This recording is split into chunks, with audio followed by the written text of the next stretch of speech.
Hello बच्चों, आज हम क्लास 7 की हिंदी की पुस्तक मल्हार की चैप्टर 3 फूल और कांटा कविता के सभी प्रश्नोत्तर करेंगे। मेरी समझ से यहाँ पर एमसीक्यूज दिए गए हैं, जो सही है उसके सामने हमें सितारा बनाना है।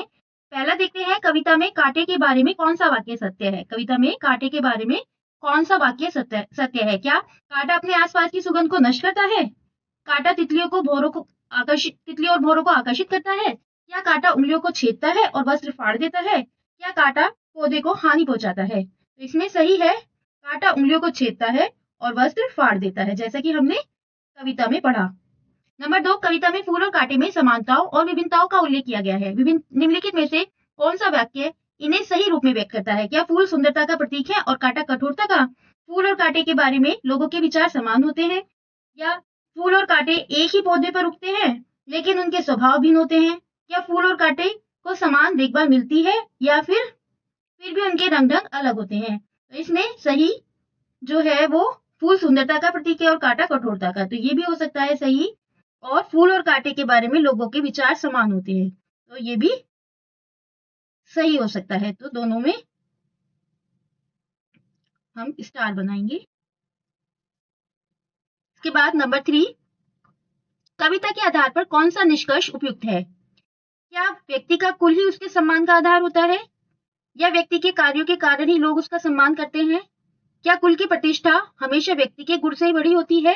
क्या यदि व्यक्ति अच्छे कार्य करता है तो उसके कुल को प्रसिद्धि मिलती है? तो इसमें सही है, व्यक्ति के कार्यों के कारण ही लोग उसका सम्मान करते हैं। नंबर 4, कविता के अनुसार निम्नलिखित में से कौन सा कथन बड़प्पन के लिए सर्वाधिक उपयुक्त है? क्या धन दौलत और ताकत से व्यक्ति के बड़प्पन का पता चलता है? क्या कुल के बड़प्पन की प्रशंसा व्यक्ति की कमियों को ढक देती है? क्या बड़प्पन व्यक्ति के गुणों, स्वभाव और कर्मों से पहचाना जाता है? क्या कुल का नाम व्यक्ति में बड़प्पन की पहचान का मुख्य आधार है? तो इसमें सही आंसर है, बड़प्पन व्यक्ति के गुणों, स्वभाव और कर्मों से पहचाना जाता है। ख, हो सकता है कि आपके समूह के साथियों ने अलग अलग या एक से अधिक उत्तर चुने हों। अपने मित्रों के साथ चर्चा कीजिए कि आपने ये उत्तर ही क्यों चुने। मैंने ये उत्तर इसलिए चुने क्योंकि ये कविता की पंक्तियों और उसके भावों से पूरी तरह मेल खाते हैं। उदाहरण के लिए, कांटे के बारे में कविता में साफ कहा गया है कि कांटा दूसरों को चुभता है, वस्त्र फाड़ता है और उंगलियों में छेद करता है, जैसा कि हमने कविता में पढ़ा। फूल और कांटे की तुलना में कविता बताती है कि दोनों एक ही पौधे पर होते हैं, दोनों की देखभाल एक जैसी होती है, फिर भी उनके गुण अलग हैं। फूल को सुंदर माना जाता है और कांटे को हानिकारक, इसलिए वे वाक्य सही है जो यह अंतर दर्शाते हैं। व्यक्ति का सम्मान, कविता यह नहीं कहती कि कुल बड़ा है, बल्कि यह बताती है कि व्यक्ति के कर्म ही उसकी पहचान बनाते हैं, इसलिए मैंने वही उत्तर चुना जो यह संदेश देता है।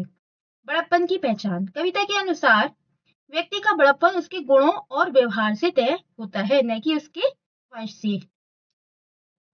पंक्तियों पर चर्चा, पाठ में से चुनकर कुछ पंक्तियां दी गई हैं, इन्हें ध्यान से पढ़िए और इन पर विचार कीजिए। आपको क्या अर्थ समझ में आया उसको लिखिए। क, मेघ उन पर बरसता है एक सा, एक सी उन पर हवाएं हैं वही, पर सदा ही यह दिखाता है हमें ढंग उनके एक से होते नहीं। यह पंक्ति बताती है कि परिस्थितियां समान होने पर भी व्यक्ति के स्वभाव अलग होते हैं। यह मानव जीवन की विविधता का प्रतीक है। ख, किस तरह कुल की बढ़ाई काम दे जो किसी में हो बड़प्पन की कसर। इसका आशय है कि अगर व्यक्ति में महानता नहीं है तो केवल उसके कुल की प्रतिष्ठा काम नहीं आती। मिलकर करें मिलान, इस कविता में फूल और कांटा के उदाहरण द्वारा लोगों के स्वभाव के अंतर और समानताओं की ओर संकेत किया गया है। दूसरे शब्दों में, फूल और कांटा प्रतीक के रूप में प्रयोग किए गए हैं। अपने साथियों के साथ मिलकर चर्चा कीजिए कि फूल और कांटा किस तरह के प्रतीक हो सकते हैं। इन्हें उपयुक्त प्रतीकों से जोड़िए। अब यहाँ पर हमें जोड़ना है दया। अब ये दया हम किससे मिलाएंगे? दया हम फूल से मिलाएंगे। स्वार्थ, स्वार्थ को हम कांटे से मिलाएंगे। अच्छाई, अच्छाई फूल, सुख फूल, सुंदरता वह भी फूल से मिलेगा, कोमलता वह भी फूल से मिलेगी और आनंद, आनंद को भी हम फूल से मिलाएंगे। अब इधर देखते हैं, परोपकार, परोपकार को हम फूल से मिलाएंगे। प्रेम, प्रेम को हम फूल से मिलाएंगे और बुराई, बुराई को हम कांटे से मिलाएंगे। दुख, दुख को भी हम कांटे से मिलाएंगे। कठोरता को भी हम कांटे से मिलाएंगे। प्रसन्नता, प्रसन्नता को हम फूल से मिलाएंगे और पीड़ा को हम कांटे से मिलाएंगे। इस तरह हम मिलान करेंगे। सोच विचार के लिए कविता को एक बार पुनः ध्यान से पढ़िए, पता लगाइए और लिखिए। क, ये कुछ यहाँ पे सोच विचार के लिए प्रश्न दिए गए हैं। क, कविता में ऐसी कौन कौन सी समानताओं का उल्लेख किया गया है जो सभी पौधों पर समान रूप से लागू होती हैं? समानताएं, एक ही जगह जन्म लेते हैं, एक पौधे पर एक सी चांदनी, हवाएं और वर्षा। ख, आपको फूल और कांटे के स्वभाव में मुख्य रूप से कौन सा अंतर दिखाई दिया? मुख्य अंतर, फूल कोमल, सुगंधित, आनंददायक है, जबकि कांटा चुभने वाला और हानिकारक है। ग, कविता में मुख्य रूप से कौन सी बात कही गई है, उसे पहचानिए, समझिए और अपने शब्दों में लिखिए। मुख्य बात, मनुष्य का सम्मान उसके कर्मों से होता है, न कि कुल या वंश से। घ, किस तरह कुल की बढ़ाई काम दे जो किसी में हो बड़प्पन की कसर, उदाहरण देकर समझाइए। घ, उदाहरण, एक अमीर व्यक्ति अगर क्रूर है तो उसकी कुल बढ़ाई व्यर्थ है खटकता एक सबकी आंख में, दूसरा है सोता सुशीश पर। लोग कैसे स्वभाव के व्यक्तियों की प्रशंसा करते हैं और कैसे स्वभाव वाले व्यक्तियों से दूर रहना पसंद करते हैं? लोग प्रेम, दया, सहायता करने वालों की प्रशंसा करते हैं और अहंकारी या कष्ट देने वाले व्यक्तियों से दूर रहते हैं। अनुमान और कल्पना से अपने समूह में मिलकर चर्चा कीजिए। अब ये कुछ प्रश्न दिए गए हैं, इनका आप अपने समूह में मिलकर चर्चा करें। कल्पना कीजिए कि चांदनी, हवा और मेघ केवल एक पौधे पर बरसते हैं, बाकी पौधे इन सब के बिना कैसे दिखेंगे और उनके जीवन पर इसका क्या प्रभाव होगा? केवल एक पौधे को संसाधन मिलने से बाकी पौधे क्या होंगे? मुरझा जाएंगे। ख, यदि सभी पौधे एक जैसे होते तो दुनिया कैसी लगती? यदि सभी पौधे एक जैसे होते तो दुनिया बहुत ही नीरस और एक रूप लगती। हर जगह एक ही रंग, एक ही आकार, एक ही प्रकार के पौधे होते, जिससे प्रकृति की सुंदरता, विविधता और आकर्षण खत्म हो जाता। ग, यदि कांटे ना होते और हर पौधा केवल फूलों से भरा होता तो क्या होता? सिर्फ फूल होते तो आत्मरक्षा और संतुलन का अभाव होता। घ, कल्पना कीजिए कि एक तितली कांटे से मित्रता करना चाहती है, उनके बीच कैसा संवाद होगा? तितली, नमस्ते कांटे, क्या हम दोस्त बन सकते हैं? कांटा, तुम मुझसे डरोगी तो नहीं? तितली, नहीं, मैं समझती हूँ, हम एक दूसरे की मदद कर सकते हैं। कांटा, ठीक है, दोस्ती करते हैं। अंगा, कल्पना कीजिए कि आपको किसी कांटे, फूल या दोनों के गुणों के साथ जीवन जीने का अवसर मिलता है। आप किसके गुणों को अपनाना चाहेंगे? कारण सहित बताइए। मैं दोनों के गुण अपनाना चाहूंगा, कांटे की तरह दृढ़ और मजबूत रहना और फूल की तरह दयालु और सौम्य बनना। दोनों से संतुलित और सकारात्मक जीवन जीने की प्रेरणा मिलती है। शब्द से जुड़े शब्द, अब नीचे कुछ बड़प्पन से दिए शब्दों को हमें यहाँ पर लिखना है और समूह में चर्चा भी करनी है। तो बड़प्पन से जुड़े शब्द हो गए जैसे सहनशीलता,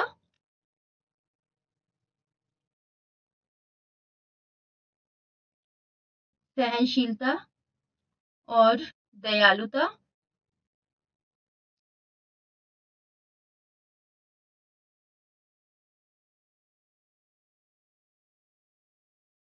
विनम्रता,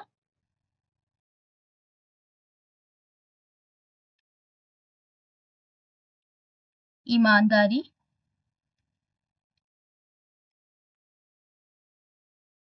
और परोपकार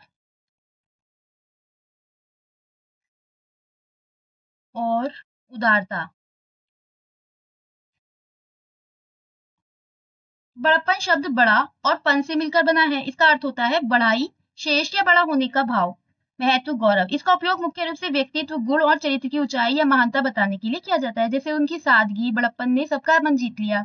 नीचे कुछ शब्द दिए गए हैं जो किसी भाव को व्यक्त करते हैं। उनमें से जो शब्द बड़प्पन के भाव को व्यक्त करते हैं उन पर एक गोला बनाइए, जो बड़प्पन का भाव व्यक्त नहीं करते उनके नीचे रेखा खींचिए। तो जो बड़प्पन का भाव व्यक्त करते हैं उन पे गोला बनाए और जो भाव व्यक्त नहीं करते उनके नीचे रेखा खींचिए। सहनशीलता, सहनशीलता बड़प्पन का भाव व्यक्त करता है तो इस पे हम गोला करेंगे। दया पर गोला करेंगे। अहंकार नहीं आता। विश्वास, विश्वास को गोला करेंगे। घमंड पर लाइन करेंगे। ईर्ष्या में नहीं व्यक्त करता। द्वेष पर भी नहीं होता। प्रतिशोध भी नहीं, क्रूरता भी नहीं। उदारता पे हम गोला करेंगे। विनम्रता, त्याग, संतोष, बड़प्पन में संतोष भी होता है, समर्पण भी होता है, और आदर भी होता है, और सम्मान भी होता है, निष्ठा भी होती है, और परोपकार भी होता है।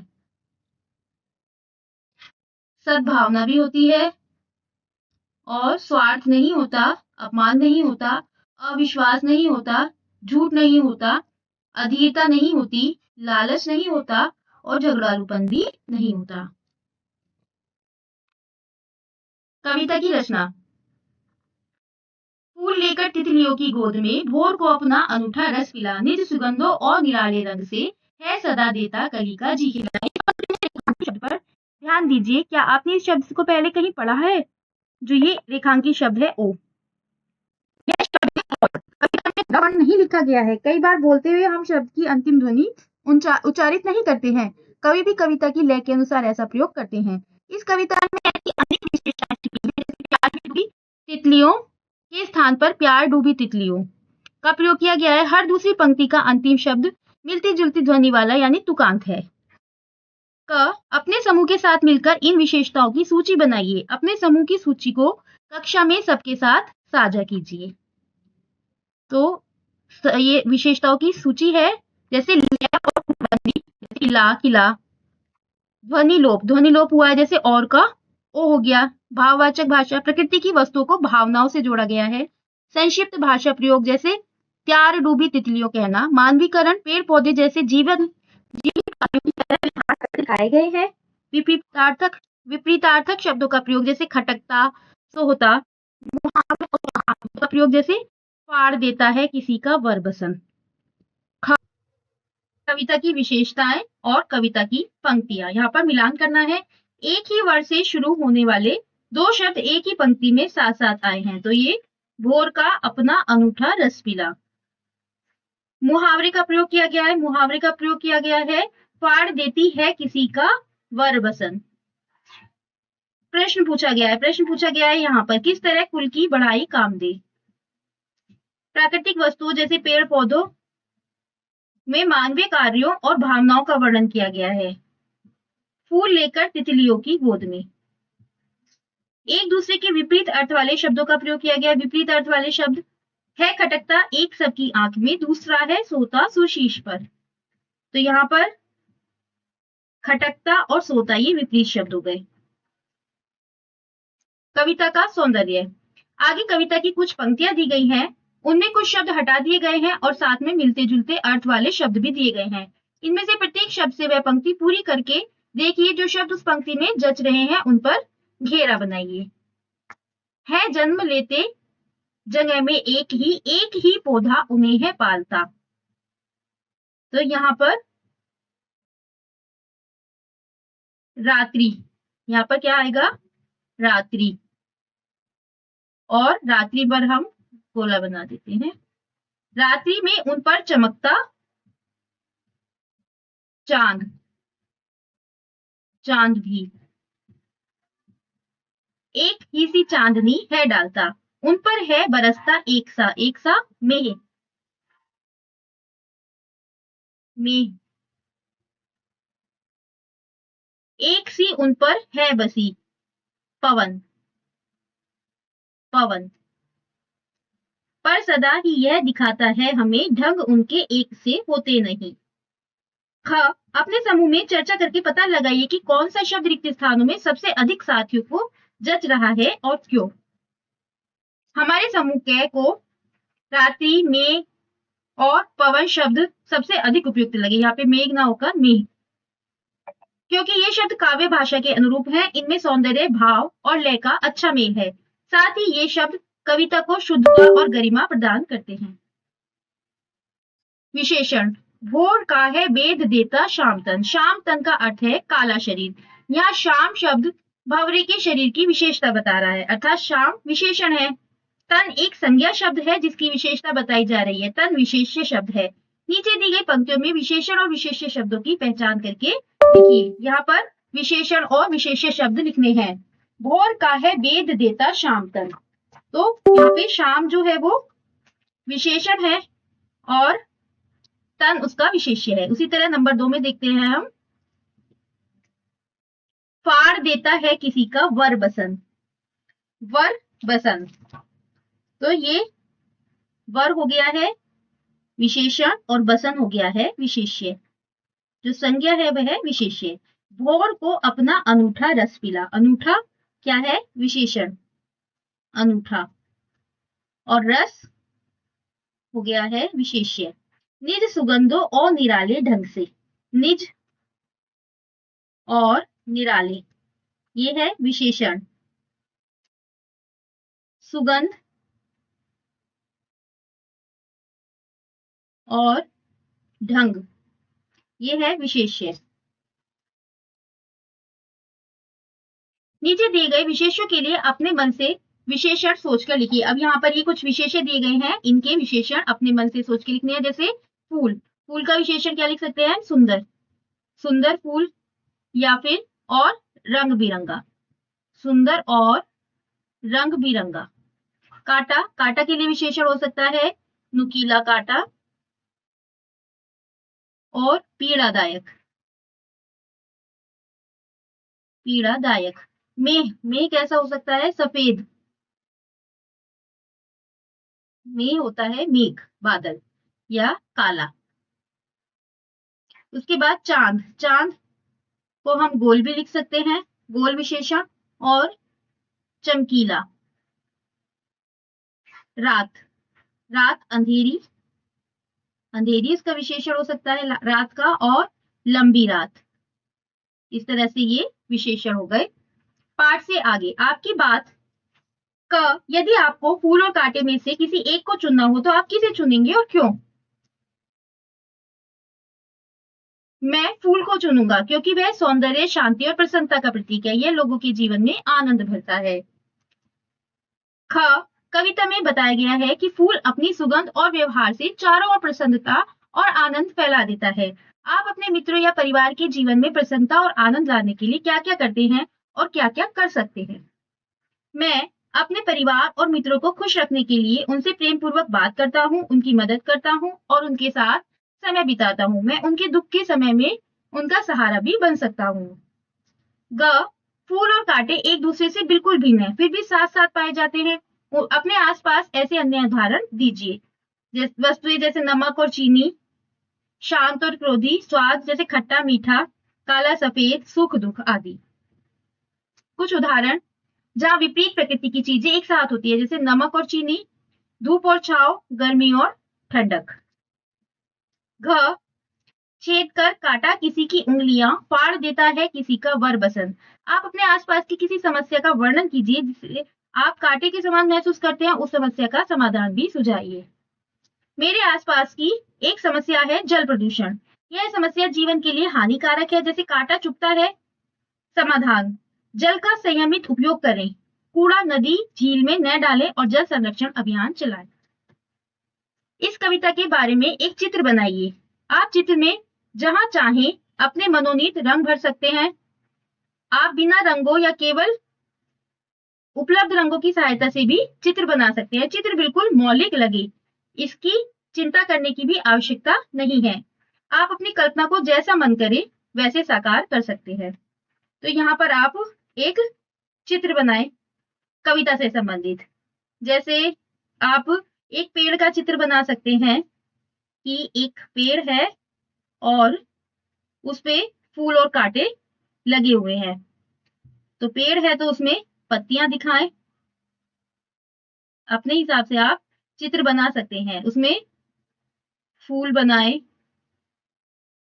किसी भी तरह से आप इस तरह से कुछ अच्छी चित्रकारी करके, जैसे ये पत्तियां हो गई इस तरह से, और यहाँ पर कांटे आ गए। फूल के साथ ही एक ही फूल पर कांटे भी और फूल भी आ गए। एक पेड़ पर ही कांटे और फूल को दिखाया जाए। इस तरह से आप कुछ भी ऐसी चित्रकारी अपने अनुरूप कर सकते हैं। ख, मान लीजिए कि फूल और कांटे के बीच बातचीत हो रही है। उनकी बातचीत या संवाद अपनी कल्पना से लिखिए। संवाद का विषय निम्नलिखित हो सकता है।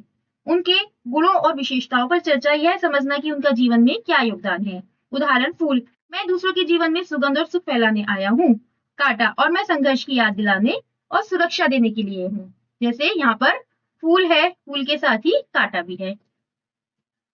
फूल, मैं अपनी खुशबू से लोगों के दिलों में प्रेम भरता हूँ। कांटा, कांटा, और मैं उन्हें सावधानी और संघर्ष का पाठ पढ़ाता हूँ। फूल, तुम कभी चुपते हो पर तुम्हारी वजह से लोग सतर्क रहते हैं। कांटा, और तुम्हारे कारण जीवन में सौंदर्य बना रहता है। फूल, हम दोनों मिलकर जीवन को संतुलित बनाते हैं। इस तरह से संवाद। वाद विवाद, विभिन्न समूह बनाकर कक्षा में एक वाद विवाद गतिविधि का आयोजन कीजिए। इसके लिए विषय है, जीवन में फूल और कांटे दोनों की आवश्यकता होती है। अब कक्षा में वाद विवाद गतिविधि का आयोजन करें। इसके लिए कुछ सुझाव दिए गए हैं कि आपकी कक्षा में पहले से 7-8 समूह बने होंगे। आधे समूह फूल के पक्ष में तर्क देंगे, आधे कांटे के पक्ष में। एक समूह निर्णायक मंडल की भूमिका निभाएगा। निर्णायक मंडल क्या करेगा? तर्कों को ध्यान से सुनेगा, फूल के भी और कांटे के भी। प्रस्तुति शैली और तर्कों की गहराई के आधार पर अंकों का निर्धारण करेगा निर्णायक मंडल। प्रत्येक समूह की तैयारी के लिए 15 मिनट का समय मिलेगा ताकि वे अपने तर्क तैयार कर सके। सभी समूह अपने अपने तर्क मिलकर सोचेंगे और लिखेंगे। प्रत्येक समूह को अपने पक्ष में बोलने के लिए 3-4 मिनट का समय मिलेगा। दूसरा समूह पहले समूह के तर्कों पर 1-2 मिनट में उत्तर देगा या उनसे प्रश्न पूछेगा। सभी प्रतिभागियों को एक दूसरे की बात ध्यान से सुननी होगी। बीच में टोकने की अनुमति किसी को नहीं होगी।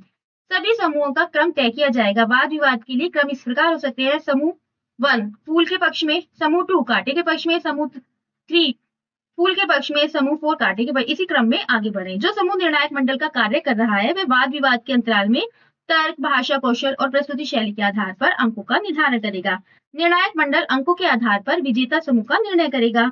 समूहों के प्रयासों के लिए तालियां बजाएं और उनकी प्रशंसा करें। संभव हो तो विजेता समूह को कोई पुरस्कार या प्रमाण पत्र दिया जा सकता है। विद्यार्थी वाद विवाद गतिविधि के अनुभवों पर एक अनुच्छेद भी लिख सकते हैं। आज की पहेली, नीचे कुछ ऐसे पेड़ पौधों के चित्र दिए गए हैं जिनमें फूल और कांटे साथ साथ पाए जाते हैं। चित्रों को सही नामों के साथ रेखा खींचकर जोड़िए। बबूल, जो बबूल है उसमें फूल पीले या सफेद, छोटे गुच्छेदार, और कांटे लंबे और नुकीले। विशेषता, इसका उपयोग ईंधन, चारा और औषधियों के लिए किया जाता है। तो ये बबूल का जो वृक्ष है, बबूल का पौधा है, तो वो है ये। इससे मिलान करेंगे। गुलाब, गुलाब विभिन्न रंगों में, विशेष रूप से, तो हम यहाँ पर लिख देते हैं 1 बबूल, विभिन्न विशेष रूप से लाल, सफेद और गुलाबी, तने पर छोटे और तीखे कांटे होते हैं, सजावटी पौधा और इत्र बनाने के लिए प्रसिद्ध। तो गुलाब का ये रहा, यहाँ पर हम लिख देते हैं नंबर 2। नंबर 3 रंग बिरंगे फूल, पीले, नारंगी या गुलाबी, और पूरी सतह पर छोटे कांटे होते हैं, पूरी सतह पर छोटे या लंबे। विशेषता, सूखे क्षेत्रों में पाया जाता है और सजावटी पौधे के रूप में भी उगाया जाता है। तो ये हुआ नागफनी का। नागफनी का है ये नंबर 3। उसके बाद देखते हैं नंबर 4 बेर, छोटे और हल्के पीले फूल, शाखाओं पर छोटे छोटे, इसके फल खाद्य और औषधीय होते हैं। तो नंबर 4 जो ये बेर है, ये रही बेर, नंबर 4। इसके बाद नंबर 5 करौंदा, फूल छोटे, सफेद और सुगंधित, कांटे शाखाओं पर छोटे छोटे और तीखे, फूल सजावटी और मधुर सुगंध वाले होते हैं। इसके फल से अचार, जैम और जेली बनाई जाती है। यह शुष्क और पहाड़ी क्षेत्रों में उगता है। नंबर 5 ये हो गया है करौंदा। नंबर 6 नींबू, छोटे, सफेद और हल्की गुलाबी छाया लिए हुए, सुगंधित और गुच्छेदार, फूल कांटे शाखाओं पर छोटे और तीखे कांटे। विशेषता, फल खट्टे और विटामिन सी से भरपूर होते हैं। इनका उपयोग पेय पदार्थ, अचार, औषधियों और खाना बनाने में किया जाता है। तो ये है नंबर 6 नींबू। तो बच्चों, यह थे फूल और कांटा के सभी प्रश्न उत्तर। आशा है कि अब यह अध्याय आपको अच्छे से समझ आ गया होगा। अगर यह वीडियो आपको अच्छी लगी हो तो लाइक, शेयर और सब्सक्राइब जरूर करें। मिलते हैं अगली वीडियो में। धन्यवाद।